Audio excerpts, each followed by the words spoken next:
Good morning to you all. What a heck of a sports weekend we had.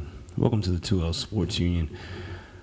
Last weekend we kicked off the divisional round with the Kansas City Chiefs completely owning the Indianapolis Colts 31-13. As I thought would happen, the Colts offense was rather stagnant in a divisional matchup that required a lot more aggressiveness on their part. Patrick Mahomes looked great. First home playoff game for the Kansas City Chiefs, and they came out looking like the number one seed that they are in the AFC. Later that evening, we finished up the night with the Los Angeles Rams hosting the Dallas Cowboys, and a matchup that I thought would be a little bit more competitive than it was. The Cowboys did close the game out to an 8-point loss, but the Rams went on to advance. I certainly had the Cowboys controlling the ball and time of possession a little bit more than they did. They definitely never had their chance at playing Dallas football, which is something that they pride themselves on. And when a team like the Los Angeles Rams come in to their first playoff game and put up 30, it's going to make it rather difficult for a team like Dallas to combat that. They're not really a high-powered offensive team. They rely heavily on the run and ball control with Zeke and Dak Prescott. And pretty much your only real weapon outside of those two is Amari Cooper, who they acquired just recently. So not much rapport there. So seeing the Los Angeles Rams advance here was definitely, I should have guessed that, but I did not see the emergence of C.J. Anderson, ex-Bronco. So to me, that was the tipping point in this matchup. Really helped the rushing game for the Los Angeles Rams. But on to Sunday. To me, both of these games, the Los Angeles Chargers visiting the New England Patriots and also the Philadelphia Eagles heading into New Orleans, these games were, to me, two games of the weeks in one day. To start the day off at 1 o'clock, the Patriots just completely annihilated the Los Angeles Chargers. I told you guys before, never doubt the acumen of a Super Bowl team like the New England Patriots. I mean, they've been here time and time again. I gave you the stat. ESPN has been running the stat as well. Philip Rivers was 0-7 versus Tom Brady prior to that game, so not much has changed there. Another loss on Philip Rivers' resume versus Tom Brady. So, I mean, what can you say? I mean, I know a lot of people don't like the Patriots, but when you're making picks, sometimes you just got to go with your head and stop going with the emotional choice. My co-host Lineker fell into that trap, picking his horse. He called it his horse all year, but Chargers do inevitably lose to the New England Patriots, as most would expect.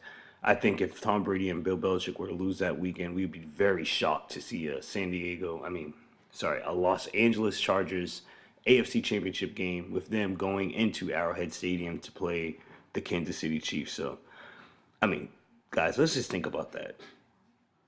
That's just not happening. And then finally, a game that I pretty much watched from start to finish. I was definitely rooting for the Eagles to, just make this game competitive, and they sure did that. They started off the game 14-0 in New Orleans. I did start to worry for the New Orleans Saints. I even texted one of my buddies, one of my college friends who's actually a Saints fan, and I told him, I was like, dude, it seems like every year the Saints go through this where they're favored in the NFC and somehow they just run into a roadblock. Last year was the Minnesota Vikings, and I thought maybe the Eagles could do that. I still picked the Saints in this matchup, but I thought the Eagles might have a chance after seeing that 14-0 start. But, I mean, the tail of the tape, the Saints ended up coming back into this game, and Drew Brees, and dude, we don't talk about him enough. Michael Thomas of the New Orleans Saints. I don't know if it's because people just don't like the New Orleans Saints, and but a lot of their players get lost in the shuffle with Drew Brees. I mean, you have Alvin Kamara. You also have Mark Ingram, who I think is a phenomenal runner. And then you combine that three-headed monster alongside Brees with Michael Thomas down the field. Like, I remember the time when we would worry about Drew Brees having weapons. I mean, this guy has it all. We talk about Tom Brady getting hold on one side of the ladder, but here we are with Drew Brees, and it's like, dude, like, look at the two parallels.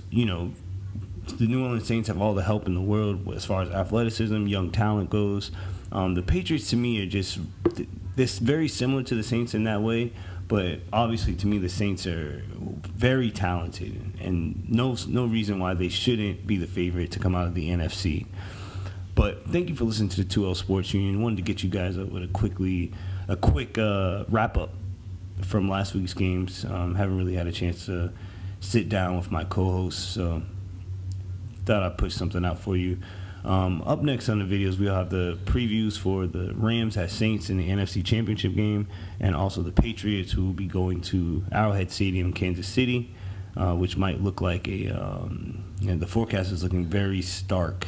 It's going to be rather cold in Kansas City, so I'm not sure how much home field advantage will be there, or whose home field advantage it will be on that side. As far as like the Patriots, they're used to playing in the cold. Kansas City, not so much.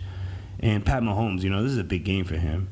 That's definitely going to be our game of the week, Patriots at Chiefs. But tune in next time. We'll have the previews and also post-game reactions as well. Thank you guys for listening to the 2L Sports Union. This is Lincoln. Please come back for more.